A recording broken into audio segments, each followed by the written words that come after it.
This week's episode of Transformers Prime, Crossfire, is pretty interesting, and not always, I think, for the right reasons. On the Nemesis, Megatron's current lieutenant, Arachnid, suggests that once Soundwave has more relic coordinates available, that she should be the one to go and seek them out, as she has a great deal of experience as a scout. But Megatron is not stupid enough not to realize that Arachnid has some of the same ambitions as Starscream. That if she is volunteering to go out into the field, to step out behind the shield that is Megatron, into view of the various Autobots who all want her dead and are quite capable of killing her if given the chance, to look for relics, then there's a chance that she plans to either betray Megatron and use those relics against him, or betray Megatron and take those relics for herself to use against her other enemies. So, wanting a lieutenant who's actually loyal to him,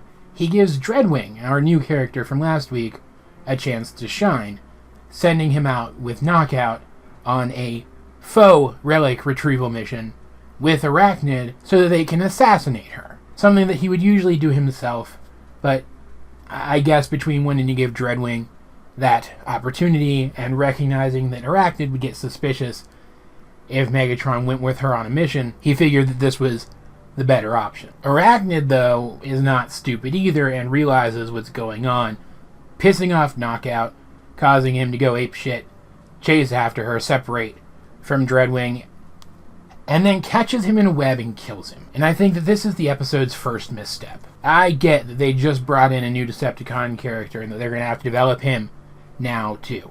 And I get that Knockout hasn't really been doing much, that obviously they had ideas for him, but they didn't amount to anything, so they just stopped using him except as a big beefy guy to fight Bulkhead. And I get that they saw the opportunity to do something different with him later on in the series with Mech, because it's Mech that finds and recovers his remains. But just like with Skyquake, I feel like there was so much untapped potential with Knockout, and just killing him off unceremoniously like he's a Viacon, instead of a fully fledged main character, main villain character, but still a main character. I think that's a misstep. Like, I get, sometimes in war, people die. Sometimes when there's a coup, people die. Sometimes when a person is defending themselves from someone else, people die. And I get that the people who die in those situations often weren't finished living yet.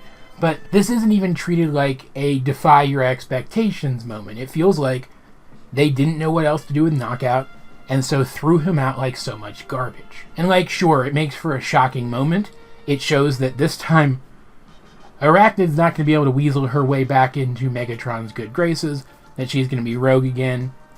That is interesting, but the same thing could have been accomplished by just severely injuring Knockout again. I've been saying Knockout this entire time. I'm talking about Breakdown. You guys can see that from the clips I've been using. That's not embarrassing at all. That said, though, I do want to mention Knockout properly. He and Breakdown are supposed to be friends, right? They're supposed to be like partners. We don't even see his reaction to Breakdown's death in this episode. Like, that just supports what I was saying. If this was intended to be a legit story moment, or even a shock moment, we would have seen that, right? But we don't, which just supports my theory that they just didn't want to have to deal with his character anymore. In the meantime, Starscream is crawling around, there's no better term for it, searching for scraps of Energon in old Decepticon mines. Without his ability to transform, he's having to walk everywhere. It's not a thing he's used to doing. He's really in a bad spot. And as he enters another mine, he finds one of those Insecticon things there, scooping Energon that the miners missed out of the walls and consuming it. And he tries to command it, as he is the second in command of the Decepticons, at least as far as this creature, which, at least in theory, hasn't interacted with another Decepticon since back during the war on Cybertron. As far as it would know, that's still what his rank would be, but it doesn't obey him. However, when Arachnid shows up, likely looking for Energon as well, just as Starscream was, it does obey her. She realizes that because she's also an insectoid transformer, she can sort of hypnotize these things and control them. Or maybe she didn't just realize that now, maybe that's a thing she always knew. If it's a thing that she always knew, I don't know why she wouldn't have gone back to Cybertron to get a bunch of Insecticons, rather than going out into the universe by herself and ending up on Earth.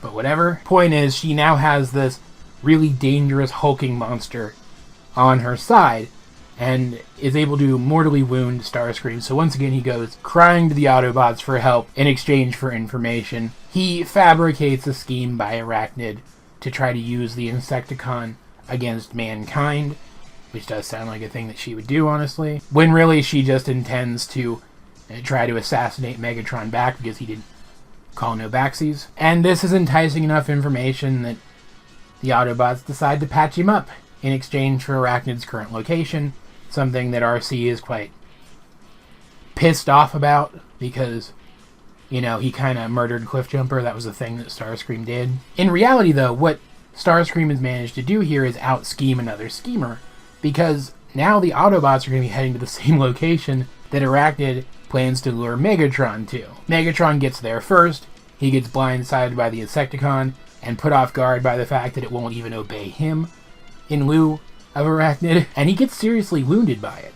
The Autobots show up just in time to observe this happening, and for RC to go crazy and chase after Arachnid, getting herself caught in Arachnid's web. And even though Megatron is able to defeat the Insecticon, despite the fact that he was caught so completely off guard, he is left in no fit state to defend himself against the Autobots. He has, in fact, collapsed at Optimus Prime's feet, and Optimus is about to blow his head off. And I find this super interesting because back when RC was having her, I think, not unappropriate hissy fit about them leaving Starscream alive, Optimus flat out told her that he doesn't condone killing helpless opponents. That was also the conversation in which RC said that she would never pass up a chance to kill Arachnid, though past episodes would contradict that, but I'm not going to dwell on RC's stupidity today. Like, Optimus flat out said that, and yet here he is,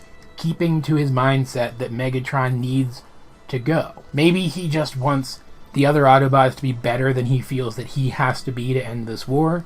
Maybe he is of the mindset that Megatron is never truly helpless, which I actually agree with. But I think he made the right call in at least attempting to kick Megatron to death while he's down. Megatron is in fact only saved when Dreadwing and a whole bunch of flying Viacons show up, and the Autobots and these Decepticon reinforcements get into something of a standoff. Dreadwing, being an honorable guy who just wants to get Megatron out of there alive, promises to let the Autobots go if they let Megatron go, and Optimus trusts him enough to do it. And even though Megatron betrays Optimus, he is still in no fit state to fight. So he takes Dreadwing with him as an escort. They fly off together and leave the various Viacons to be cannon fodder to the Autobots. Meanwhile, though, the most interesting thing in the episode happens. Starscream shows up to get revenge on Arachnid, just as Arachnid is about to kill RC, and rather than just wait for Arachnid to kill RC and then blindside her, he attacks before she can do it. Because, like, he can't use his internal weaponry right now, but he can still fire off those missiles on his arms, and that's enough to drive Arachnid off. And this isn't even like an oversight on his part. He then cuts RC down without harming her, and it's so interesting to me, as this scene shows that Starscream, of all people, has enough mercy in him and is honorable enough a person to respect the fact that the Autobots have helped him more than once now and repay them in this way. And frankly, it didn't hurt that RC has allowed him to live when she didn't have to once before as well. Like, I'm torn. I don't know that Starscream would make this decision, but based on the way he's been treated by the two sides in this war, I will buy that he might. It almost feels here, in fact, like they were planning to maybe do something really interesting with Starscream and have him end up on the Autobot side, at least for a little while, which, frankly, is a thing that doesn't happen. And I'm kind of bummed that it didn't now. How neat would it have been if this arc and this repeated trope of the Autobots being more helpful to Starscream than other Decepticons had actually led to him changing sides. No other Transformers series ever would have done something like that. So that is, it's not exclusively a misstep of this episode, but that's the second misstep that this episode, I think, brings up, I'll say, I guess. I don't know. And then this episode does also remind me that Dreadwing, while still being an interesting character, he still isn't doing anything that Skyquake couldn't have done. Like I mentioned way back when Skyquake was killed off, that wouldn't it have been really cool if he had stuck around while Megatron was dead for a while, and eventually the Autobots had started to convince him to turn around because he is such an honorable person. And then he had kind of run off for a while to rethink things. What if that had actually happened? With Skyquake only returning recently to repledge his allegiance to Megatron because he hadn't found out right away that Megatron was on his feet again. What if instead of Dreadwing showing up and coming into the show, it had been Skyquake coming back into it?